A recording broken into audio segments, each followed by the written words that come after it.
കഴിഞ്ഞ ദിവസമാണ് ഞാൻ ആലപ്പുഴ ലോക്സഭാ മണ്ഡലത്തെക്കുറിച്ച് കുറേ കാര്യങ്ങൾ പറഞ്ഞത്. ആലപ്പുഴ ലോക്സഭാ മണ്ഡലത്തിൽ കെ.സി. വേണുഗോപാലിനെ പോലെയുള്ള ഒരാളെ കൊണ്ടുവന്ന് ഇറക്കി നിർത്തിക്കഴിഞ്ഞാൽ അവിടെ ശോഭാ സുരേന്ദ്രൻ ജയിക്കാനുള്ള സാധ്യതയുണ്ടെന്നും പ്രത്യേകിച്ചും ആരിഫിനെതിരായിട്ടുള്ള ഇടതുപക്ഷത്ത് തന്നെയുള്ള വലിയ ജനവികാരമുണ്ടെന്നും അതെല്ലാം ആ നിഷേധ വോട്ടുകൾ ശോഭാ സുരേന്ദ്രൻ പിടിക്കുന്നൊരവസ്ഥയിലേക്ക് എത്തുകയും കോൺഗ്രസിനകത്ത് തന്നെ കെ.സി. വേണുഗോപാലിനെ പോലെയുള്ള ആളുകളോടുള്ള പ്രാദേശികമായ എതിർപ്പ് വോട്ടിങ്ങിൽ പ്രതിഫലിക്കുകയും അങ്ങനെ ശോഭാ സുരേന്ദ്രൻ ജയിച്ചു വരാനുള്ള സാധ്യതയുമുണ്ട് എന്ന് ഞാൻ പറഞ്ഞിരുന്നു. ബി.ജെ.പിയെ സംബന്ധിച്ചിടത്തോളം ബി.ജെ.പി എത്രത്തോളം ശ്രദ്ധ ആലപ്പുഴ മണ്ഡലത്തിന് കൊടുക്കുന്നുണ്ടെന്നുള്ള കാര്യത്തിൽ എനിക്ക് സംശയമുണ്ട്. കാരണം അവർ പത്തനംതിട്ടയും തൃശ്ശൂരും തിരുവനന്തപുരവും ഒക്കെ ഫോക്കസ് ചെയ്യുന്നുണ്ട്. പക്ഷേ ശോഭാ സുരേന്ദ്രൻ ഓരോ തെരഞ്ഞെടുപ്പുകളിലും ഓരോ സ്ഥലത്ത് നിൽക്കുമ്പോഴും അപരിചിതമായ മേഖലകളിൽ നിൽക്കുമ്പോൾ പോലും നല്ല രീതിയിൽ വോട്ട് സമാഹരിക്കാൻ ശേഷിയുള്ള ഒരു വീട്ടമ്മയാണ്, ഒരു വനിതാ നേതാവാണ്. ആ രീതിയിൽ കേരളത്തിലെ ഏറ്റവും ശ്രദ്ധിക്കപ്പെടുന്ന വനിതാ നേതാക്കന്മാരിൽ ഒരാളാണ് ശോഭാ സുരേന്ദ്രൻ, ഷാനിമോൾ ഉസ്മാനെ പോലെ. ആ അർത്ഥത്തിൽ ശോഭാ സുരേന്ദ്രനെ ചെറുതാക്കി കാണാൻ പറ്റില്ല.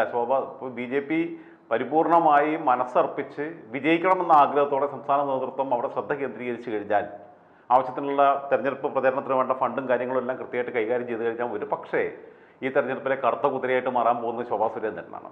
ശോഭ എങ്ങനെ ജയിച്ചു കഴിഞ്ഞാൽ ശോഭയെ സംബന്ധിച്ചിടത്തോളം അവർക്ക് ഒരു വനിത എന്ന പരിഗണന കൂടി കിട്ടിയിട്ട് കേന്ദ്ര മന്ത്രിസഭയിൽ കേരളത്തിൽ നിന്ന് ആദ്യമായിട്ട് ഈ സമീപകാലത്ത് ആദ്യമായിട്ട് ഒരു വനിതാ കേന്ദ്രമന്ത്രി ഉണ്ടാവാനുള്ള സാധ്യതയും വളരെ കൂടുതലാണ്. അവരുടെ പല കാര്യങ്ങളോടും എനിക്ക് അഭിപ്രായ വ്യത്യാസമൊക്കെ ഉണ്ട്. പോട്ടെ, ഞാൻ കഴിഞ്ഞ ദിവസം പറഞ്ഞത് ഏറ്റവും മനോഹരമായ ഒരു നീക്കം കോൺഗ്രസിന് നടത്താൻ പറ്റുന്നത് ഒന്നുകിൽ രാഹുൽ മാങ്കൂട്ടത്തിലിനെ അവിടെ സ്ഥാനാർത്ഥിയാക്കുക, യൂത്ത് കോൺഗ്രസിൻ്റെ സംസ്ഥാന അധ്യക്ഷനെ, അതല്ലെങ്കിൽ പിന്നീട് അവർക്ക് ആലോചിക്കാൻ പറ്റുന്നത് ബിഗ് ബോസ് വിജയി അഖിൽ മാരാറിനെ സ്ഥാനാർത്ഥിയാക്കുക എന്നുള്ളത് ഞാൻ പറഞ്ഞിരുന്നു. ആ പറഞ്ഞ അഭിപ്രായത്തിൽ ഉറച്ചു നിൽക്കുമ്പോൾ തന്നെ അതിൻ്റെ കൂട്ടത്തിൽ ഒരു പേര് കൂടി നിർദ്ദേശിക്കാനുണ്ട്. കോൺഗ്രസ് അല്ലെങ്കിൽ UDF എന്ന സംവിധാനം കാലാകാലങ്ങളായിട്ട് ഇവർ കുറച്ച് നേതാക്കന്മാർ കൂടെ ഇരുന്ന് ഒരുമിച്ചിരിക്കും, ചർച്ച നടത്തും, ഉള്ള അധികാര സ്ഥാനങ്ങൾ ഇവർ പങ്കിട്ടെടുക്കും. ഇതാണ് പരിപാടി. ഈ ഷെയറിംഗ് ഒന്ന് ഒഴിവാക്കിയിട്ട് മറ്റുള്ള ആളുകൾ, പിന്തള്ളപ്പെട്ട ആളുകൾക്ക് പരിഗണന നൽകാനുള്ള തീരുമാനം എടുത്തു കഴിഞ്ഞാൽ നന്നായിരിക്കും. CPM അതിൻ്റെ മഹാമാതൃകയാണ്. നിങ്ങൾ ആലോചിച്ച് നോക്കണം. CPMലേക്ക് കഴിഞ്ഞ കുറേ വർഷങ്ങൾക്കിടയിൽ കടന്നു ചെന്ന ആളുകളെ എല്ലാം അക്കോമഡേറ്റ് ചെയ്തു. കെ.വി. തോമസ് ക്യാബിനറ്റ് റാങ്ക് കൊണ്ടുപോയിട്ട് ദില്ലിയിൽ കേരള സർക്കാരിൻ്റെ പ്രതിനിധിയായിട്ടിരിക്കുക. മുമ്പ് സമ്പത്തായിരുന്നു, നമ്മളെ പഴയ ചിറയൻകീഴ് MP ആയിരുന്ന, ആറ്റിങ്ങൽ MP ആയിരുന്ന സമ്പത്തായിരുന്നു, രഞ്ജന മകൻ. ക്ഷമിക്കണം, അനിരുദ്ധൻ്റെ മകൻ. അതേപോലെ തന്നെ ഒന്നും വേണ്ട, യൂത്ത് കോൺഗ്രസിൻ്റെ സംസ്ഥാന അധ്യക്ഷനായിരുന്ന അനിൽകുമാർ, KP അനിൽകുമാർ CPMലേക്ക് പോയപ്പോൾ KP അനിൽകുമാറിന് ഒരു ബോർഡിൻ്റെ ചെയർമാനാക്കി, അത്യാവശ്യം സൗകര്യങ്ങളൊക്കെ ഉള്ള രീതിയിൽ. അങ്ങനെ ഓരോരുത്തരെ അക്കോമഡേറ്റ് ചെയ്യുന്നതിൽ ശോഭന ജോർജ് ചെന്നപ്പോൾ അക്കോമഡേറ്റ് ചെയ്യുന്നതിൽ CPMനെ മാതൃകയാക്കണം കോൺഗ്രസ് എന്നുള്ള അഭിപ്രായം. കാരണം കോൺഗ്രസിന് വേണ്ടിയിട്ട് ഏറ്റവും മനോഹരമായി, കോൺഗ്രസിന് വേണ്ടിയിട്ടല്ല UDFന് വേണ്ടിയിട്ട് സംസാരിക്കാൻ ഇന്ന് കെൽപ്പുള്ളവരിൽ, ഫിലോസഫിക്കലായിട്ടും ഐഡിയോളജിക്കലായിട്ടും ഒരു വിഷയത്തെ കൈകാര്യം ചെയ്യാൻ കഴിവുള്ളവരിൽ ഏറ്റവും പ്രഗത്ഭൻ എന്ന് തെളിയിച്ച ഒരു വ്യക്തിയാണ് CP ജോൺ. CP ജോണിൻ്റെ പാർട്ടി ചെറുതാണ്. MP രാഘവൻ്റെ കൂടെ 1987 30ാമത്തെ വയസ്സിൽ, 1957 CP ജോൺ ജനിക്കുന്നത്. അദ്ദേഹത്തിന് ഇപ്പോൾ 67 വയസ്സുണ്ട്. അദ്ദേഹം കേരള രാഷ്ട്രീയത്തിൽ ഒന്നും ആയിട്ടില്ല. പക്ഷേ അദ്ദേഹം MP രാഘവനോടൊപ്പം SFIയുടെ നേതാവായിരിക്കുമ്പോൾ പോയിട്ടില്ലായിരുന്നു എന്നുണ്ടെങ്കിൽ, CPMൽ അടിയുറച്ച് നിന്നിരുന്നെങ്കിൽ MA ബേബിയെക്കാളും സീതാറാം യെച്ചൂരിയേക്കാളും വിജയരാഘവനേക്കാളും ഒക്കെ സീനിയറാണ്. ഇപ്പോഴത്തെ പാർട്ടിയുടെ അഖിലേന്ത്യാ ജനറൽ സെക്രട്ടറി ആയിട്ടുള്ള സീതാറാം യെച്ചൂരി SFIയിൽ ഇദ്ദേഹത്തിൻ്റെ ജൂനിയറാണ്. MA ബേബി ഇദ്ദേഹത്തിൻ്റെ ജൂനിയറാണ്. വിജയരാഘവൻ ജൂനിയറാണ്. ഇന്ന് സീതാറാം യെച്ചൂരി ജനറൽ സെക്രട്ടറിയാണ്. MA ബേബിയും വിജയരാഘവനും പോളിറ്റ് ബ്യൂറോ അംഗങ്ങളാണ് പാർട്ടിയുടെ. ആകെ 13 പേരേ ഉള്ളൂ. കേരളത്തിലെ ആകെ 4-5 പേരുള്ള ആൾക്കാരാണ്. അത്രയും പ്രഗത്ഭനായ ശേഷി ഉണ്ടായിരുന്ന ഒരാളാണ് CP ജോൺ. ഒരു നിലപാടിൻ്റെ പേരിൽ ഒരു പ്രത്യേക രാഷ്ട്രീയ സാഹചര്യത്തിൽ MP രാഘവനോടൊപ്പം ചേർന്ന് നിന്ന് എന്നത് മാത്രമാണ് അദ്ദേഹം രാഷ്ട്രീയ ജീവിതത്തിൽ കാണിച്ചിട്ടുള്ള അബദ്ധം. ആ അബദ്ധത്തിൻ്റെ വഴിയെ സഞ്ചരിക്കാൻ തയ്യാറായിരുന്നവരാണ് നായനാർ. ബദൽ രേഖ MP രാഘവൻ കൊണ്ടുവരുമ്പോൾ അതിനകത്ത് ഒപ്പിട്ടിട്ടുള്ള ആൾക്കാരാണ് നായനാരും പിണറായിയും ഈ പറയുന്ന ബാക്കിയുള്ള ആൾക്കാരും ഒക്കെ ഉള്ളത്. വിജയരാഘവൻ മാത്രം അന്ന് എങ്ങട്ടാ കാറ്റ് വീശുന്നതെന്നനുസരിച്ച് നിലപാടെടുക്കാമെന്ന് കരുതിയിട്ട് അങ്ങോട്ടും ഇങ്ങോട്ടും എല്ലാത്തരം നിലപാടിൽ നിന്നു. കാരണം SFIയുടെ അഖിലേന്ത്യാ സമ്മേളനത്തിൽ MP രാഘവനെ അനുകൂലിച്ചുകൊണ്ട് സംസാരിക്കാൻ ചുമതലപ്പെടുത്തിയ വിജയരാഘവൻ കാലുമാറി ഗ്രൂപ്പ് ഡെലിഗേഷനെ പ്രതിനിധീകരിച്ചുകൊണ്ട് പുതിയർച്ചയിൽ പങ്കെടുത്തപ്പോൾ. അതേസമയം CP ജോൺ അടിയുറച്ചൊരു നിലപാടിൽ നിന്നു, അതിൽ ഉറച്ചു നിന്നു. ഞാൻ പറയുന്നത് കമ്മ്യൂണിസ്റ്റ് മാർക്സിസ്റ്റ് ഐഡിയോളജിയെക്കുറിച്ച് ഇന്ന് കേരളത്തിൽ EMSഉം P ഗോവിന്ദപിള്ളയൊക്കെ മരിച്ചുപോയി. ഇന്ന് കേരളത്തിൽ അപ്പം ഭാഷ പറയണമാരുള്ള വിഡ്ഢിത്തരമൊന്നും CP ജോൺ പറയില്ല.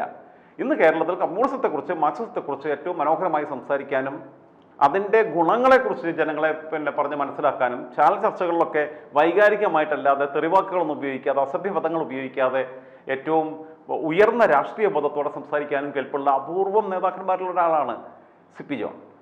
ആ CP ജോണിനെ ഇവരാകാൻ എന്താ നിർത്തിയത്? കുന്നംകുളത്ത് നിർത്തി 2016 AC മൊയ്തീനെതിരെ അന്ന് പരാജയപ്പെട്ട് കുറഞ്ഞ വോട്ടുകൾക്ക്. പിന്നീട് അദ്ദേഹത്തെ കൊണ്ടുവരാൻ പറ്റിയിരുന്ന ഒരു സാഹചര്യം എന്ന് പറയുന്നത് അദ്ദേഹത്തെ അവർക്ക് കൊണ്ടുവരാൻ പറ്റുന്നത് മറ്റേതെങ്കിലും മേഖലകളിലായിരുന്നു. 2011 ഉമ്മൻചാണ്ടി സർക്കാരിൻ്റെ സമയത്ത് അദ്ദേഹത്തെ ആസൂത്രണ ബോർഡിൽ കൊണ്ടുവന്നു. പക്ഷേ കഴിഞ്ഞ തവണ കോൺഗ്രസിന് രാജ്യസഭാ സീറ്റ് കിട്ടിയപ്പം ഒന്നുകിൽ ചെറിയാൻ ഫിലിപ്പിനെ കുറേ കാലം വെയിലും കൊണ്ട് വിറകും വെട്ടി നടന്നതല്ലേ, എന്നിട്ട് പിന്നെ അവസാനം വയസ്സുകാലത്ത് എനിക്ക് ഇനി KPCC ഓഫീസിൽ ഒരു ബെഞ്ച് മതി കിടക്കാൻ എന്ന് പറഞ്ഞ് തിരിച്ചു വന്നതല്ലേ. ഒന്നുകിൽ അദ്ദേഹത്തെ അല്ലെങ്കിൽ ഈ CP ജോണിന് CMPക്ക് ആ സീറ്റ് കൊടുക്കേണ്ടിയിരുന്നു. 2021 നിയമസഭാ തെരഞ്ഞെടുപ്പിൻ്റെ സമയത്ത് മുസ്ലിം ലീഗ് വഴിക്കുന്ന ആലോചിച്ചതാണ് കുറച്ചുകൂടി പ്രായോഗികമായി കോൺഗ്രസിനേക്കാൾ മനോഹരമായ രീതിയിലുള്ള ആലോചന നടത്തിയിരുന്നു. കാരണം അന്ന് മലപ്പുറത്തെ ഏതെങ്കിലും സുരക്ഷിത സീറ്റ് വള്ളിക്കുന്ന് ഉൾപ്പെടെയുള്ള ഏതെങ്കിലും സീറ്റിൽ നിർത്തി CP ജോണിനെ കേരള നിയമസഭയിലേക്ക് എടുപ്പിക്കണം, ഭരണം വന്നാൽ മന്ത്രിയാക്കണം എന്നൊരു ആലോചന മുസ്ലിം ലീഗിൻ്റെ ഭാഗത്തു നിന്നുണ്ടായി. അതിനുള്ള വിവേകം മുസ്ലിം ലീഗ് കാണിച്ചു. പക്ഷേ മുസ്ലിം ലീഗിൽ തന്നെ ഒരുപാട് നേതാക്കന്മാരുടെ ബാഹുല്യമുണ്ട്. എല്ലാവർക്കും സീറ്റ് വിധിച്ചു കൊടുക്കുമ്പോൾ CP ജോണിനെ പരിഗണിക്കാൻ കഴിഞ്ഞില്ല. അവരെ കൈ കിട്ടുന്ന സീറ്റ് CMPക്ക് കൊടുക്കാൻ പറ്റിയൊരു സാഹചര്യത്തിലായിരുന്നില്ല. മാത്രമല്ല 2021 CP ജോൺ മത്സരിച്ചു പോവില്ല. കാരണം അവർക്ക് ആകെ മുന്നണിയിൽ നിന്ന് ഒരു സീറ്റ് കൊടുത്തു. അപ്പോൾ പിന്നെ അദ്ദേഹം മത്സരിക്കുന്നില്ല എന്ന് തീരുമാനിച്ച് വേറൊരാളെ നിർത്തി. ഇതാണ് അവസ്ഥ ഉണ്ടായിട്ടുള്ളത്. CP ജോണിനെ പോലെയുള്ള ഒരാളുടെ കാലിബർ അത് യൂസ് ചെയ്യപ്പെടാതെ പോകുന്നത്, തുരുമ്പ് പിടിച്ചു പോകുന്നത് UDFന് നഷ്ടമാണെന്നുള്ളത് UDF ആണ് ചിന്തിക്കേണ്ടത്. UDF ഈ ഓരോ കാലഘട്ടത്തിലും ചെയ്യുന്നത് തന്നെയാണെന്നേ, ഇപ്പം മാത്രമുള്ള സംഭവമല്ല. ഇവർ ഓരോ കാലഘട്ടത്തിലും ഈ ഇത്തരം ആളുകളെ വളർത്തിക്കൊണ്ടുവരുന്നതിൽ വളരെ വലിയ പിഴവ് വരുത്തുന്നുണ്ട് എന്നുള്ളത് സത്യമാണ്. ഞാൻ പറഞ്ഞല്ലോ, ഭയങ്കര ഐഡിയോളജിക്കലായിട്ടുള്ള പൊളിറ്റിക്സ് പറയാൻ കഴിവുള്ള, ആദർശശുദ്ധിയുള്ള, രാഷ്ട്രീയ ബോധമുള്ള, ഫിലോസഫിക്കലായിട്ടുള്ള നല്ല റേഞ്ചിൽ നിന്ന് കാര്യങ്ങൾ സംസാരിക്കാൻ പറ്റുന്ന, ഒരു സാധാരണ മലയാളിയുടെ രാഷ്ട്രീയ പ്രബുദ്ധതയ്ക്ക് അനുസരിച്ചിട്ടുള്ള വൈബ് കിട്ടുന്ന, അങ്ങനെ നിന്ന് സംസാരിക്കാൻ പറ്റുന്ന ഒരു CP ജോൺ. ഞാൻ CP ജോണുമായിട്ട് നിരവധി തവണ സംസാരിച്ചിട്ടുണ്ട് ഫോണിലൂടെ. അദ്ദേഹത്തെ ആലപ്പുഴ പോലെയുള്ളൊരു മണ്ഡലത്തിൽ നിർത്തിയാൽ ആ മണ്ഡലം പിടിച്ചെടുക്കാം. മാത്രമല്ല ലോക്സഭയിൽ ഇവിടുന്ന് തുറന്ന വിഡ്ഢിത്തരം പറയുന്ന കൊടിക്കുന്നിൽ സുരേഷും പൊട്ടൻ അധീർ രഞ്ജൻ ചൗധരി ബംഗാളിൽ നിന്ന് അവനെയാണ് പിടിച്ച് പ്രതിപക്ഷ നേതാവാക്കിയിട്ടുള്ളത്. കൊടിക്കുന്നിൽ സുരേഷ് ചീഫ് വിപ്പാണ്. ഇമാതിരിയുള്ള ഒച്ചവിളി ഉണ്ടാക്കാൻ മാത്രം അറിയുന്ന D കുര്യാക്കോസും TN പ്രതാപനും ഒക്കെ പാർലമെന്റിലിരുന്ന് കോപ്രായം കാണിക്കുന്നതിന് പകരം UDFിൻ്റെ ഭാഗമായി പ്രേമേന്ദ്രനെ പോലെ, ശശി തരൂരിനെ പോലെ, തൃണമൂൽ കോൺഗ്രസിൻ്റെ മഹുവ മൈത്രയെ പോലെ, ഹൈദരാബാദിലെ ഒവൈസിയെ പോലെ പാർലമെന്റിനകത്ത് കാര്യങ്ങൾ കൃത്യമായി പ്രതിപക്ഷ സ്വരം കേൾപ്പിക്കാൻ കഴിയുന്ന ശേഷിയുള്ള അപൂർവം രാഷ്ട്രീയ നേതാക്കന്മാരിൽ ഒരാളാണെന്ന് കേരളത്തിൽ UDFിൻ്റെ ഭാഗമായിട്ടുള്ളത്. അതിലൊരാളാണ് CP ജോൺ. CP ജോണിനെ അങ്ങനെ കൊണ്ടുവന്ന് നിർത്തിക്കഴിഞ്ഞാൽ അത് നന്നായിരിക്കുമെന്നാണ് എൻ്റെ അഭിപ്രായം. കാരണം ബുദ്ധിയുള്ളവർ കുറവുള്ള ഒരു പാർലമെൻറ്റ് സംവിധാനമാണ് ഇപ്പോൾ നിലവിലുള്ളത് പ്രതിപക്ഷത്തിനെ സംബന്ധിച്ചിടത്തോളം. രാഹുൽ ഗാന്ധി തൊട്ട് കൊടുക്കുന്ന സുരേഷ് വരെയുള്ളവരുടെയൊക്കെ ബുദ്ധി നിലവാരം നമുക്കറിയാവുന്നതാണ്, നമ്മൾ കണ്ടുകൊണ്ടിരിക്കുന്നതാണ്. എന്താ പറയുന്നതെന്ന് അവർക്ക് തന്നെ നിശ്ചല്ല. എന്തെങ്കിലുമൊക്കെ വായിത്ത് ഒന്ന് വിളിച്ച് പറയും. അങ്ങനെയുള്ള ടീമാണ്. പാർലമെൻറ്റിനകത്തൊരു വിഷയം ഒരു ബില്ലിന്മേലുള്ള ചർച്ചയിൽ ക്രിയാത്മകമായി ഇടപെടാൻ ശേഷിയുള്ള ആളുകളുടെ എണ്ണം വളരെ കുറവാണ്. അങ്ങനെയുള്ള സമയത്ത് പ്രതിപക്ഷ സ്വരത്തിന് എന്തായാലും പ്രതിപക്ഷത്തെ വരുള്ളൂ കോൺഗ്രസ്, അതിൽ സംശയമൊന്നും വേണ്ട. UDF ഇന്ത്യ മുന്നണി പ്രതിപക്ഷത്തെ വരുള്ളൂ. നരേന്ദ്രമോദിയുടെ നേതൃത്വത്തിൽ BJP വീണ്ടും അധികാരത്തിൽ വരും, അതിൽ സംശയമൊന്നുമില്ല. പക്ഷേ പ്രതിപക്ഷമില്ലാത്ത ഒരു പാർലമെൻറ്റ് എന്ന് പറഞ്ഞു കഴിഞ്ഞാൽ എത്ര സങ്കടമാണ്. ഈ ഉണ്ണാക്കന്മാർ പോയിട്ട് വർത്തമാനം പറയാൻ അറിയാത്ത പൊട്ടന്മാർ അവിടെ പോയിരുന്നിട്ട് വെറുതെ കണകുണ കാണിക്കുന്നതിനേക്കാൾ നല്ലത്, എൻ്റെ അഭിപ്രായത്തിൽ വീണ്ടും പറയുകയാണ്, ആലപ്പുഴ സീറ്റ് ത്യജിക്കാനുള്ള മാനസിക വിശാലത കോൺഗ്രസ് നേതൃത്വം കാണിക്കണം.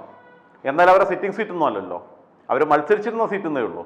VM സുധീരനും KC വേണുഗോപാലും ഒക്കെ അവിടെ നിന്ന് മത്സരിച്ച് വിജയിച്ചു എന്നുണ്ടെങ്കിൽ തന്നെയും നിലവിൽ അവരുടെ സിറ്റിംഗ് സീറ്റ് അല്ല. കഴിഞ്ഞ തവണ ഇവിടെ UDF തരംഗത്തിൽ എല്ലാ 19 സീറ്റും കിട്ടിയപ്പോൾ ഇന്ന് തോമസ് ചാഴിക്കാടൻ മുന്നണി മാറിയുകൊണ്ടാണ് കോട്ടയം സീറ്റ് പോയത്. ഓക്കെ, ബാക്കി കോൺഗ്രസ് മത്സരിച്ച എല്ലാ സീറ്റുകളിലും കോൺഗ്രസ് വിജയിച്ചപ്പോൾ ഈ ഒരൊറ്റ സീറ്റ് മാത്രം നഷ്ടപ്പെട്ടത് ഷാനിമോൾ ഉസ്മാൻ്റെ കഴിവുകൊണ്ടല്ല. അവിടെ ഉണ്ടായിരുന്ന ചില KC വേണുഗോപാലിനോടുള്ള ആ പ്രശ്നം പോലും ഷാനിമോൾ ഉസ്മാനെതിരായിട്ടുള്ള നെഗറ്റീവ് വോട്ടായിട്ട് പ്രതിഫലിച്ചു എന്നുള്ളതാണ്. ഇപ്പോൾ ആരിഫിൻ്റെ അവസ്ഥ വളരെ കഷ്ടത്തിലാണ്. ആരിഫിൻ്റെ തീവ്രവാദ ബന്ധങ്ങളെല്ലാം വലിയ ചർച്ചയായിക്കൊണ്ടിരിക്കുകയാണ്.